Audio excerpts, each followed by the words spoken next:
পরন্ত বিকালে কিছু খেতে মন চাইতেছে, ঘরে একা একা বসে রয়েছেন। সুপারমার্কেট থেকে আমি এই রুটিগুলো পাওয়া যায় রেডিমেড, ঠিক আছে।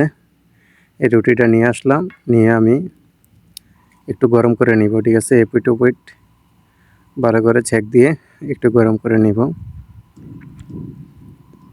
এরপরে আমি একটু লবণ দিয়ে দিব, ঠিক আছে। আপনারা এইভাবে জবরটা দিয়ে খুবই শর্টকাটে একটা স্যান্ডউইচ বানিয়ে খেতে পারেন। এরপর দিয়ে দিলাম টমেটো কেচাপ। তো এইভাবে টমেটো কেচাপটা আপনারা দিয়ে দিবেন। এরপর দিয়ে দিলাম একটা সস।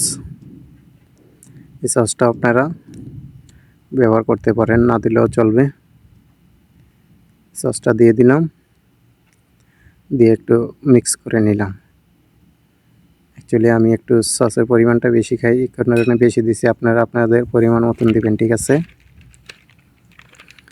এরপর দিয়ে দিলাম চিপস, পটেটো চিপস। এটা সৌদি আরব পাওয়া যায়, আপনারা চিপস দিয়ে খেতে পারেন, যে কোনো জিনিস দিয়ে খেতে পারেন।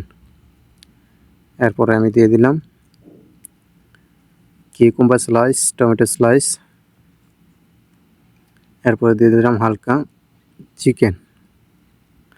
চিকেন ফ্রাই করে রেখেছিলাম, দিয়ে দিলাম চিকেন। এই তো আমার মজাদার স্যান্ডউইচ রেডি হয়ে গেল, ঠিক আছে।